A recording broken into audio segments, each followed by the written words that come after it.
So this is my 6-speed manual Toyota FJ Cruiser. It's a retro-style Toyota Jeep equivalent designed primarily for the North American market, where it was sold from 2007 to 2014 with a pretty solid update there in the middle. However, due to its highly positive reception here in the States, it was also sold globally, albeit in smaller production numbers and in some countries up until 2022. But you see, that's not even the most fascinating part about these FJ Cruisers. To me, it's the fact that the newest FJ here in North America is over a decade old, and yet every time it feels like I go out and run errands, I see at least 2 to 3 of them out driving around, which I think speaks volumes of just how capable, how solid, and how reliable the Toyota FJ Cruiser is. In fact, I think long after the world's exploded and we're all ashes, they will still be finding FJ Cruisers floating around in space. And so to get that point across to you of just how cool the FJ Cruiser is, today I will be using my personal 2007 model year, which has over 221,000 miles. The heavy development of the FJ Cruiser began in 2004, and a lot of the things we would see on the prototype would make their way onto the production vehicles, which is always a cool thing to see. Additionally, the FJ Cruiser was not just going to be another SUV in the Toyota lineup, it was going to be a true off-roader, no soft roader characteristics here.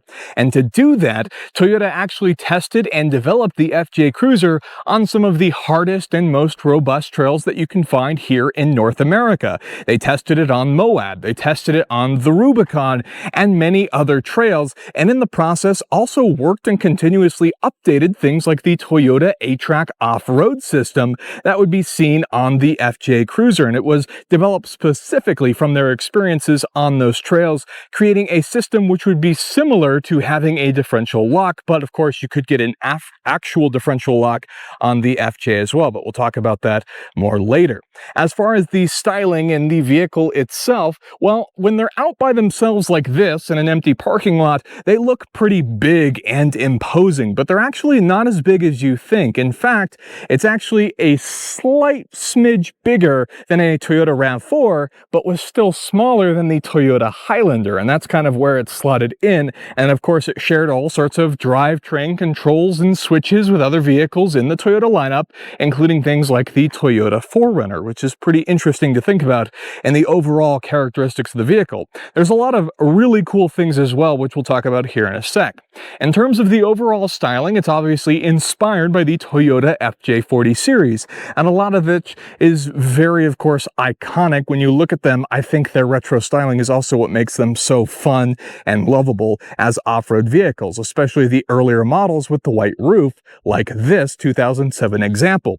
As we take a closer look at the front here, you have this big wide hood, the big singular headlights, which actually do have a daytime running light function, which is essentially just the headlights on, but a dimmer version, so no fancy LED DRLs quite yet in 2007.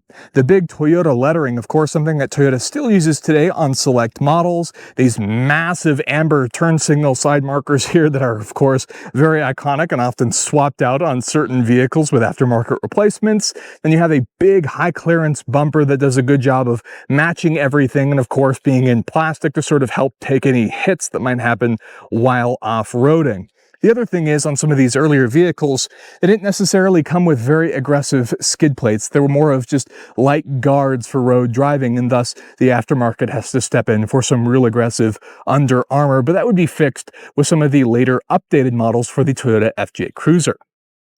As we continue, I want to talk about the windshield for a second. First of all, the 3 wiper blades to cover this absolutely massive and almost vertical windshield are a very funny thing that is often referenced on the internet. The downside to something like this is, while the vertical windshield thing is very, very cool, it's also the fact that a vertical windshield is more prone to cracks, because obviously when a rock is flying at it, it's less likely to divert some of the force away and therefore is more likely to crack. So any FJ that you see on the road with no cracks in its windshield like this one has likely had it replaced, and it's not an easy task to do because of this piece up here, which actually overlaps the glass and therefore usually requires a bit more effort by any glass company to replace it. As we continue on here, you have these nice sort of muscular bulges here for the fenders. These are bigger tires than factory, but these are the factory wheels. These are actually one of the more premium options as far as the wheels go. An additional option on this particular FJ would be the roof rack and even these sort of rock slide side steps here, both of which are factory options and of course have the similar tubular design for the rest of the vehicle. As we come to the middle, another interesting aspect are the mirrors themselves. They are power adjustable and they come with these little side lights. It's a often misconception here that a lot of people think that these actually help to illuminate the trail when they are instead more so marker lights themselves. So think of them as just another way of pointing out the width of the vehicle, especially while off-roading at night. That is really more so their purpose and not necessarily illuminating side aspects of the vehicle, although I do think it would be cool if there was an aftermarket version that could do that. Now next, let's move on to the doors. Now being an SUV, it also needed to be practical, and so Toyota wanted to have 2 rows of seating. So you have your main door here, as you see here, and that gets you access to the front, but here you can actually pull this handle and that opens up your rear hinge door. This is a very interesting layout here in the FJ Cruiser and something that not everyone knows the FJ Cruiser can do, but it does have 2 sets of doors. Obviously, you need to open the front door first, and then you can open the rear door, and that gets you access to your second row. But the other interesting aspect is the fact that you'll notice there's actually no center piece here. Now, you would think that would be a concern as far as safety restraints. Well, in development of this vehicle, Toyota actually spent some extra effort, and these doors themselves are actually made of a stronger steel so they can actually withstand an impact without needing that center column, and therefore giving them more liberties, let's say, in terms of how they design the doors. And the FJ Cruiser itself would actually still go on to win some safety awards and be highly regarded as a very safe vehicle because of some of those extra attributes and obviously a very strong frame underneath, which also helps. Here in the rear, you have more of these very aggressive bulges that help with the overall rugged styling of the vehicle, and often things like these plastic fenders do get removed for the more aggressive versions as people lift and modify their FJ Cruisers to improve them for off-roading or otherwise, although they are incredibly capable in stock form. The fuel fillers here on the driver's side, and then as we come to the rear of the vehicle, you can see the wraparound for that actual upper lift there for the roof rack, and you see you have plenty of clearance here in the back. Now, of course, this one in particular, while the FJ Cruiser was rated for towing, does have a U-Haul system on here and has been set up to tow, and it's surprisingly capable, although with that motor, obviously it's more stress and can reduce the reliability and long-lasting nature of your drivetrain. You do get a Toyota badge on one side and an FJ Cruiser badge on the other side, with the option for a spare tire, which actually came in a cover, but these wheels, as they are here with these larger tires, are actually now too big to sit in the cover, and then they also got this rear little baby wiper to help cover your rear screen. But here in the back, I want to show you some cool characteristics.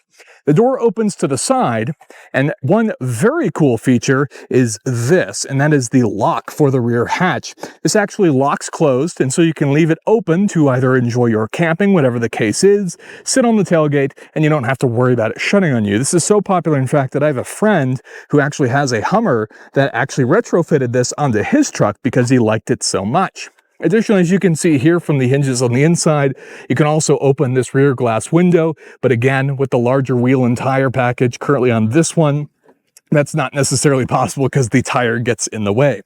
Coming to the back here, you do have your back storage, and you can, of course, actually lower these back seats, which have this armor cladding on them to help protect anything that you might be throwing in the back if it's just you, maybe somebody else going camping.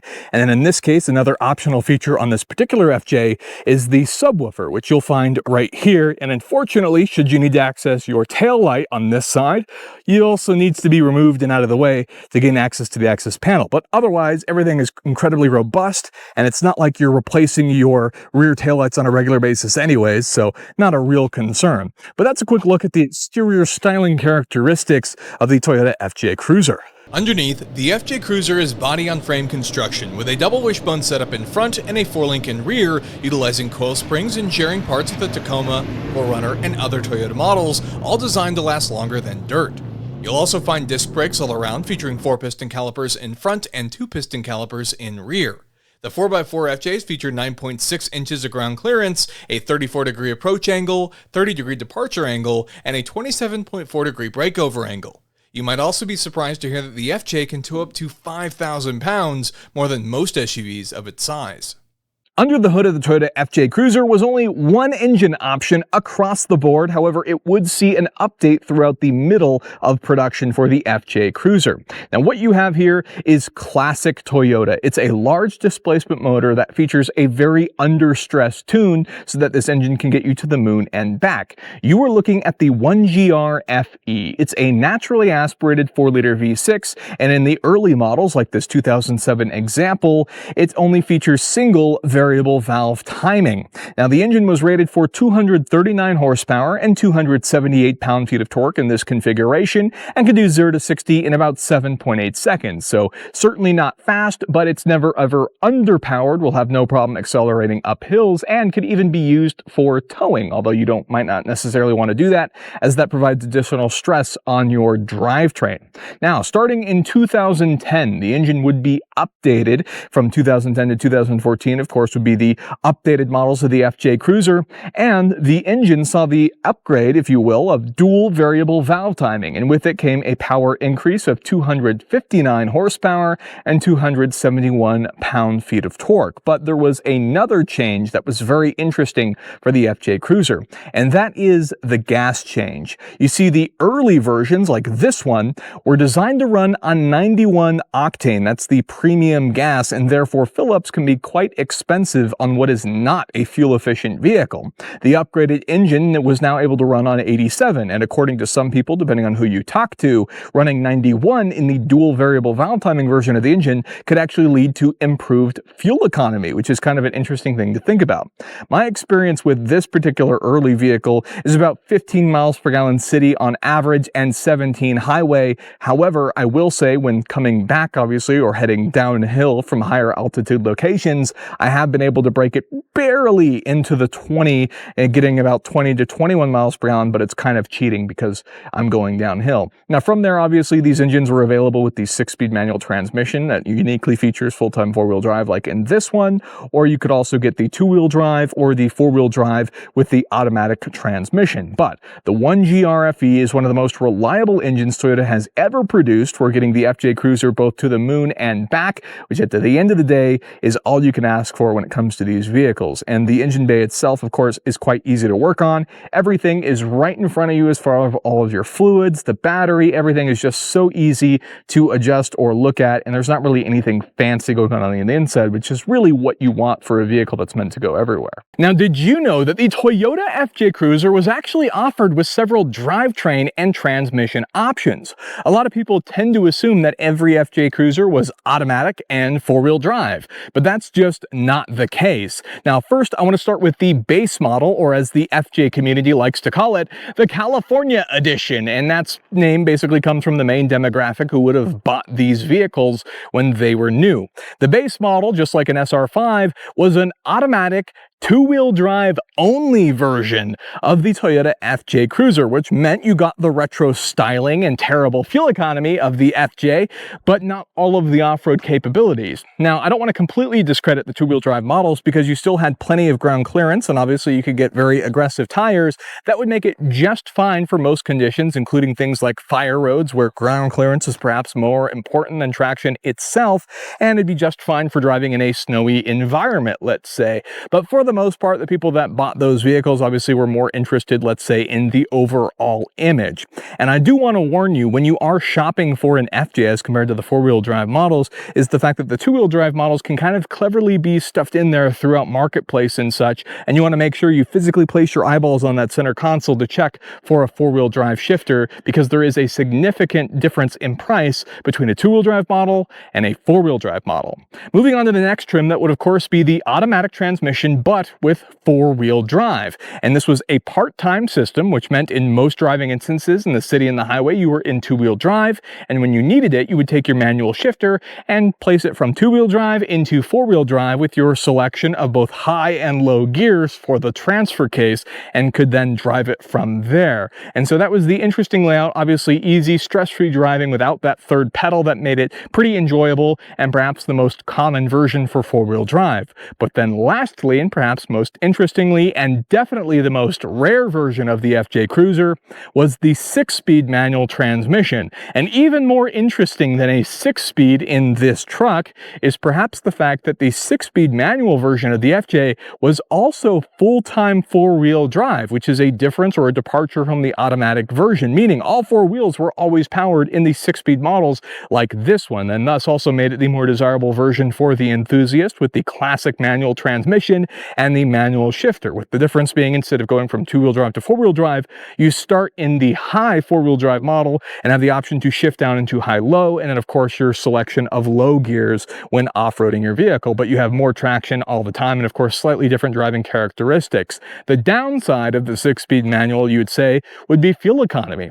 The automatic 4-wheel drive version was rated slightly better just by 1 mile per gallon by the EPA versus the 6-speed manual because that 4-wheel drive can take a toll on your fuel economy. So technically the automatics are slightly more fuel efficient, but this is a vehicle that isn't that efficient in general. So you could argue maybe it doesn't matter so much and you should pick the one that resonates most with you, whether you want to go automatic or manual. Just watch out for those 2-wheel drive models, because if you don't want 2-wheel drive, you don't want to get stuck in one. So that's the difference, and the surprising amount of options, both 2 transmissions and 3 different technical combinations available for the Toyota FJ Cruiser. So next, let's go ahead and move on to the interior, which, as we mentioned earlier, has this very cool rear hinge door layout. Now, when you have all of the doors open, gives you full access to the interior, of course, made of that high-strength steel, as we talked about earlier. What that gives you here is seating for 5. So you have these 2 front chairs, and then you have 3 in the back here, which, surprisingly, as tight as it may look, can in fact actually fit adults back here. They have plenty of headroom, they're just lacking a bit in overall legroom, but it tries to make it as comfortable as possible. You have 3 shoulder belts for all of the rear occupants, and then you also actually have some side cubbies here, which is nice and helpful, including some cup holders for your rear passengers and their own window, which is kind of a nice touch. They also get their own rear light in addition to a variety of other features and sit right in front of that rear subwoofer. So that's a quick look at the rear here. Now, moving into the front, the overall design ethos of the FJ Cruiser was to design something that of course was as rugged on the inside as it was on the outside. So you have a lot of a heavy use of plastics and rubber, and the expectation was that by using all of these materials, these were things that could easily be washed, whether they got muddy, snow, whatever the case was, just dusty even off-road, and could easily be swapped out. For example, even the seat covers themselves could actually be taken off quite easily, so you could throw them in the wash or whatever the case was. So that was the general ethos for the exterior of the FJ. Now I'm going to go ahead and close the rear doors here, so we can go ahead and climb in and see what all we have going on here, including manual seat adjustments, so reducing the amount of things that can actually break. And then as we come to the inside, we have quite a few different things going on here. One of the first things I think you actually notice while you're looking at the inside of this vehicle is up front here, and just how far up front the windshield is. You have to reach way past everything to get to it up front here, and so you have what is like a desk layout here in the front with a passenger airbag on this side, and then with all their extra space, they actually gave you an extra cubby, as you can see here, for storing additional items, which is kind of a cool touch. The downside of that is things like your sun visors are now quite far ahead of you, which is kind of awkward to use at times, but then you also have a very vertical A-pillar that makes itself quite skinny and therefore improves your overall visibility. You also had some cool touches like this 3-gauge pod here in the center, which was something that we saw on the FJ concept that actually made its way to the production vehicle, which I think is pretty cool. Now, it's quite hot in here, so I'm going to go ahead and start it up, which you can do via the ignition over here on the side. Go ahead and crank it over, clutch all the way in true FJ fashion, and you can see everything fire up here on the inside with the gauge pod rotating to make itself in the correct orientation. Then you also have the outside temperature, and you can even see your actual inclinometer over here on the right to help tell you if you're about to tip your FJ or not. As you take a look at the overall features, a lot of this feels very Toyota for the time, especially the steering wheel, leather wrapped of course, with very, very few buttons here on the center, including your volume controls and a couple other adjustments. And then even here in the center, everything feels right at home. I also want to point out in terms of overall storage, not just this one, but also you have a full-size glove box over here on the side. This particular FJ has just about every option that they were offered with at the time, and so we'll point all that out here in a sec.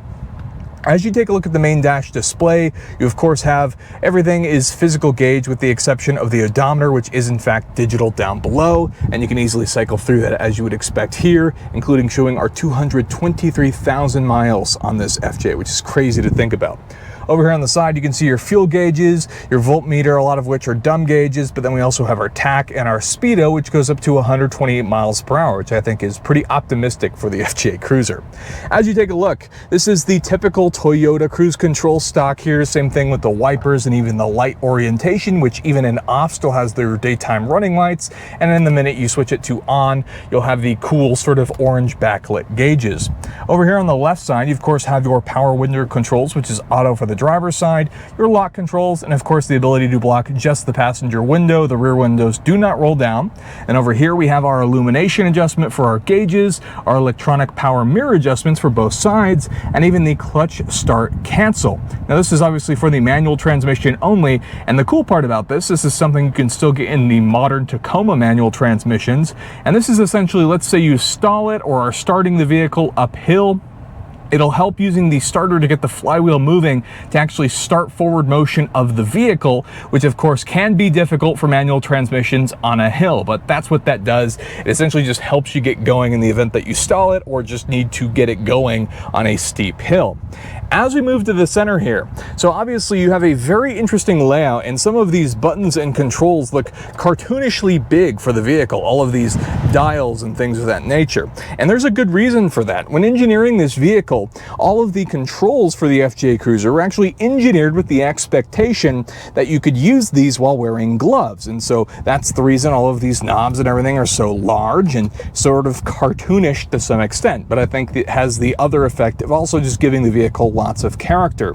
Now, from the aftermarket perspective, this is the original system for this car, as you see here, the Toyota branded system with the CD changer, but it's not uncommon to see these get swapped out with a doubled-in system. But this is the factory one. One of the things I like about it is you do have a factory aux system, and in this case, with this particular vehicle, also has the optional factory subwoofer. So this is the on position with it pressed in, and I think it sounds pretty good as it powers from the rear, and then you also have the ability to sort of charge and use an aux cable if you want to play your music at the same time. You get a dual cable that runs both, and you can easily set that up.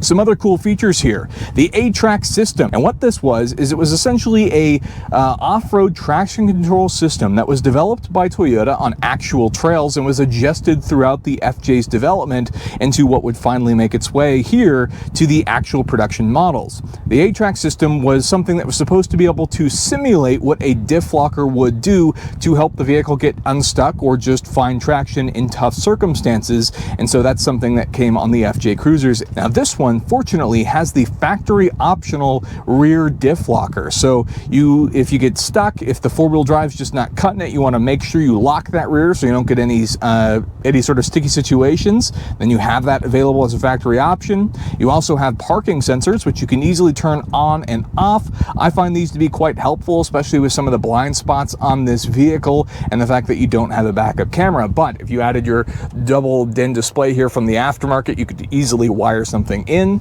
then you also have your outlet here, which of course is nice if you're camping and want additional power or whatever the case is. Moving in the middle here, we have our manual transmission.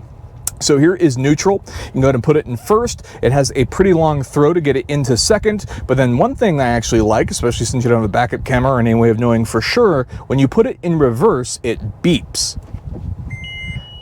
So you hear that beep, and then that tells you that you are now in reverse, so you can back up your FJ Cruiser.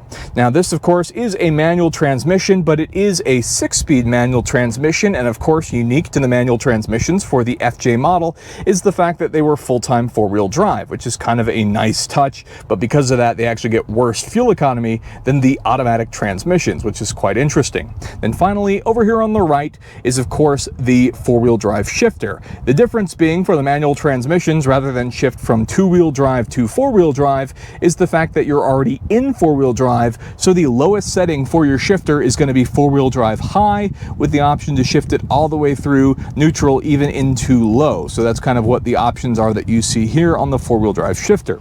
In true Toyota fashion, we also have these inserts for your cup holders, which are notorious for following you if you have a thick drink that you put in here. You have a physical parking brake. You also get things like these nice handy dandy armrests for both the front side and then even a pocket here in the back for the vehicle. So as you can see here, there are some blind spots throughout. I've swapped this one with LEDs and it illuminates just about everything as bright as you could ask for. So I quite like that. It's got a nice big roomy open cabin that I think feels really big on the inside despite being essentially the same size as a Toyota RAV4. So that's a quick look at the interior. I think it makes sense for what the vehicle is, the way they engineered it with all of the controls and knobs to be usable in just about every environment, from wearing gloves in snowy or work environments to even just being a fun, quirky off-roader with lots of cool but functional characteristics on the inside that are meant to test the, well, really the stand of time.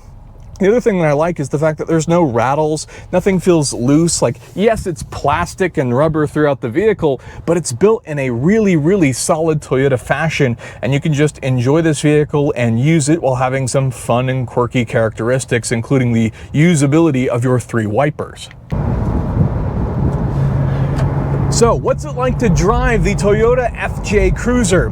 Well, the first thing I want to do is start with a fact, and that is the distance between the Earth and the Moon is over 238,000 miles. And I firmly believe that every single FJ Cruiser that Toyota produced will have no problem reaching that mileage on their vehicles, given that they've had proper care and maintenance, as you should with every vehicle that you own.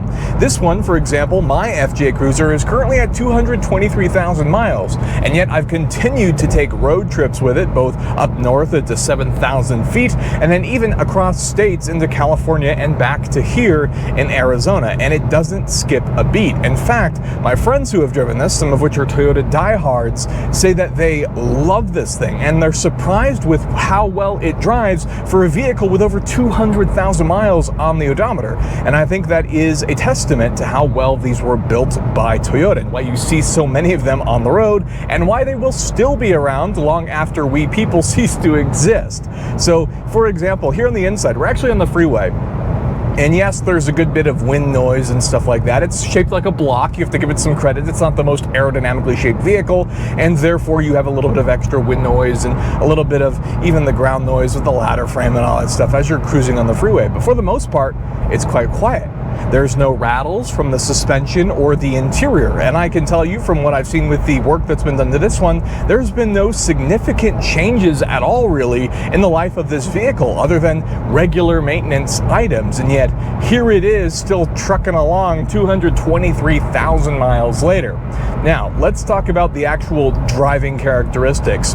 First of all, we got to talk about the windshield. The windshield is 4 feet in front of me. Now, it's not actually, but if I put my hand out, you can see here, I cannot touch the windshield in this current driving position. There was so much room that you essentially have a workspace here where you could easily set up a laptop on this and use it like a desk if you wanted to with all of this real estate. Now, because of that, they added some extra quirks as I showed you in the interior section. So obviously the passenger side is the airbag, but then you get these extra cubbies over here. Now, the interesting part about that with how far ahead it is obviously it can be a little bit awkward in terms of like where you're actually looking through the windshield because it's so far ahead. And then if you want to use things like your sun visors, that puts them kind of far ahead as well, which can kind of be awkward to use while you're driving. Now, on top of that, these are now very vertical for the A-pillars from a visibility perspective, and that's pretty easy to use, and it doesn't necessarily obstruct your vision, which is kind of a nice touch. From a steering perspective, it feels very characteristic of a Toyota for that time, so the power steering is pretty heavily boosted, I would say. The automatic transmission and manual transmissions are obviously each to their own. I'll speak for the manual since that's what we're in, and I really haven't driven an automatic version of this. The manual feels just like the current Toyota truck manual. So if you buy a brand new 2025 Toyota Tacoma, this stick shift feels the exact same as it does in that truck. And so I think that's kind of a fun characteristic. Some people might even say that's a Toyota characteristic of maintaining those things which have always been so great, so reliable, and and what their customer base has become used to. But from a other spot, we should talk about the other visibility points. And because one of the hot topics about the FJ Cruiser is the blind spot visibility. So particularly when you're checking your blind spots on either side, those thicker rear pillar sections do kind of obstruct some of your vision. And so that's what a lot of people often reference in terms of the FJ Cruiser, in terms of the visibility not being so great. For an off-roading perspective, they do give you these massive mirrors, and obviously they're power adjustable, and so that makes it easier to check certain areas, wheels and tires, but you also don't really know where your front wheels and tires are while you're driving. And so this is one of those vehicles where it would be helpful to actually have those flags by your front wheels and tires, so you can kind of get an idea of where exactly they are as you're placing them, and make it a little bit easier to do some rock crawling, for example. Now, let's move on to the other things. Is this thing fast? Heavens no, it's not fast, but it moves along just fine. It's not going to win any races, but whenever I've been driving uphill, for example, I've never had any issues where the vehicle was refusing to accelerate. Even on some of the steepest grades that you can imagine, I've had no problem. Now, sure, that means downshifting sometimes and not necessarily always accelerating in 6th gear, but I've never had any issues with any sort of grade. And so power-wise, even these early ones like this are still just wonderful to drive. And I've taken this on so many road trips, never have any issues. It's the fact that you also have this off-road vehicle which conquers speed bumps in regular driving, while in addition to being a fantastic rock crawler. So there's lots of cool various items from the driving perspective. And you know, obviously it's still an SUV, it's compact, it fits in parking spaces. The fact that from the outside it looks so much bigger than it is, but then once you actually start driving it, you realize how much easier it is to actually fit in a parking spot. So some larger vehicles, you know, can be a bit difficult, but that's not the case here with the FJ Cruiser. Now, I want to move on to some closing statements, let's say. From a driving perspective, I don't think there's anything to really hate about this vehicle. If anything, it's quite charming, especially with the interior layout and the way that everything works in this vehicle. It's not fast by any means, but it doesn't drive poorly either. So that's the way I would describe it. So all of that is quite great. The seats have been plenty comfy for long road trips, but then that becomes a matter of, should you buy an FJ, right? And then what is the best FJ and how do you go about all of this? Well, obviously now we're making it to the end of the video. And so you've heard all the various discussions, and if you haven't figured it out by now, the one that people like, and it's definitely reflected in the prices because it's no well-kept secret or anything, but the best one is often regarded as the 2010s and newer. Now, some people stand by the earlier ones, like these, the 2007 with the single VVTi, as being the more robust engine, but the dual VVTi engines have still been very, very reliable, and you could also argue that it could kind of go either way and just depend on the maintenance of that particular engine, etc., whatever the case is. But the benefit of the newer ones is obviously you get more horsepower and torque, but it's also the fact that you actually get the cheaper gas. So these early ones are premium gas only. And let me tell you, it gets quite expensive when you're doing your fill-ups. And per my earlier quote about this being a box, the fuel economy for the FJ Cruiser is not that great. So I think on the best I've seen is typically around 17 on the highway, which is, you know, equivalent to, let's say, even a pickup truck with a V8 per se. But then downhill, you can of course eke out a little bit more. I think I've nearly gotten into the 20s once coming down from a very high altitude place, doing a lot of cruising downhill. And then in city, it's more like 15 miles per gallon. So that's with the manual transmission. Now, technically, the automatic transmissions are a little bit more fuel efficient because of the fact that they're two-wheel drive, whereas the manual is full-time four-wheel drive.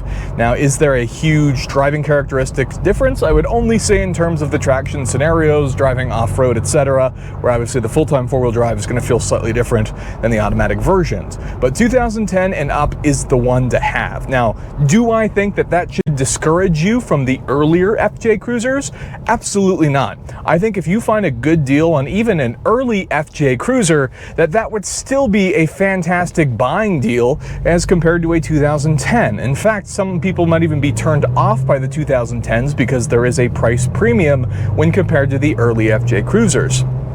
I firmly believe that all of them are fantastic. And even if it's a vehicle that you're not sure if you'll like or not in terms of the overall use case, I definitely think it'll grow on you. When I first got this vehicle, there were definitely a lot of things that I liked about it, and that's why I was okay with getting into one to have my FJ Cruiser experience. But then the more I used it, the more I did with it, obviously the best way to build a relationship with any vehicle is to take it on road trips. I took it on road trips, I took it rock crawling, I did all sorts of stuff with it, and the vehicle's really grown on me. I don't think I need to tell you that the styling is fantastic of the vehicle. Obviously, it behaves like you would expect for an off-road SUV. It's not the most fuel efficient, has some blocky styling. Some of the rougher characteristics are the things that make it so great to off-road.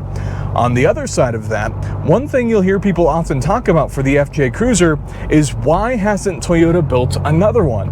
In fact, you could argue the success of the FJ Cruiser was probably significantly better than Toyota would lead you to believe, because they discontinued production of the FJ Cruiser in 2014, and yet it was still in production in other countries until 2022, which is a very, very long time to be building a vehicle like this. Now, I think the answer currently is Toyota feels that they filled that void with the new Toyota Land Cruiser, which, as we know, is the Toyota Prado, or essentially the baby entry-level Land Cruiser overseas. They just, rather than calling it the Prado here, decided that they would call it the Toyota Land Cruiser, and then the other higher tier versions of the Land Cruiser obviously disguised as Lexus models here in the United States. Now, I think the Land Cruiser is fine. It doesn't give me the same robust characteristics that the FJ Cruiser and even Toyotas of the past were so often, known for. So for example, the naturally aspirated understressed engines. That is something that you won't find in the current Toyota lineup. Everything is a turbocharged power plant. Now, I don't know how reliable those engines are. Maybe Toyota figured out something. Turbo tech has changed quite a lot since we first started seeing it being used frequently in the 1980s to today. There's a lot of advances that they've made that have improved reliability and even turbo characteristics. But to me, this is what these types of off-roaders are known for. Having a naturally aspirated, understressed engine that'll just get you there and back. Or as I mentioned earlier, at least to the moon and maybe even back. Some of the mileage on these always seems to impress me. I think some of the reasons that you don't see a whole lot of FJ Cruisers that have over 300,000 miles is simply because people haven't driven them that far. I feel like if people were to drive these all the time and take them everywhere for everything, that then maybe we would see more over the 300,000 mile range. In fact, this one's probably well on its way to do that, depending on what happens. I'm not sure that'll happen under my ownership, but it's an interesting thing to think about. So will there be a new FJ Cruiser? Maybe in the future, but I don't think it's anytime soon on the horizon. It's clear that I think the Jeep is so popular, and even the Ford Bronco for that matter, that it makes sense that Toyota would need to come out with something like this again to more directly combat that. But I guess they feel they've fixed that void by offering both the Land Cruiser and even the Toyota 4Runner to some extent, which was a very similar vehicle to this, even when they were being produced. But it's really interesting to think about.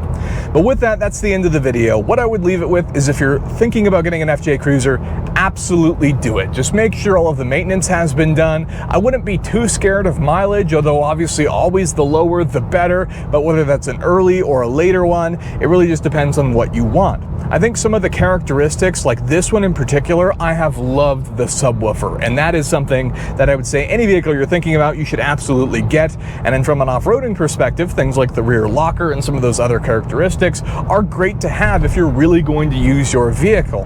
Now, is it a great runabout? Yeah, sure, it's still very practical, as an SUV, but I think these are going to be best suited these days as like your fun weekend off-roader that you can kind of take wherever. You can conquer just about anything while still being comfortable and being able to enjoy your just driving experience with your FJ Cruiser. So with that, that's the end of the video. I want to know your thoughts. Do you own an early FJ, a late FJ? Have you thought about buying one of these? Let me know what you think down below. I think they're fantastic vehicles, retro styling, reliable powertrains, and of course they're just very quirky, and everything in them just kind of makes sense. And I would love to see a resurgence of these, or at least even more aftermarket support, or maybe even, dare I say, some sort of refurbishment program to take these back to stock and build awesome, fresh, new V6s that you can drop in these and continue to drive them forever, because everything just seems so solid, minus the things that you have to be careful for, like some of the ones that are in rustier areas are known to have some cracking in the earlier models that were supposed to be fixed by the later 2010 models. But in this case, if you buy the right one, like this one, which was in the Southwest its whole life, this one was sold new in Arizona, then you really don't have to worry about a whole lot of that. But you just get into the right vehicle and then you enjoy it, you drive it, you make some cool memories with it, and it's just a really fun thing to have, I think, especially unique, not always on the trails, but certainly you'll see them on the roads all the time. With that, that's the end of the video. Let me know what you think down below. If you could throw me a thumbs up, I'd really appreciate it, and consider getting subscribed for more content like this in the future. With that, thank you so much for watching, and I'll see you in the next one.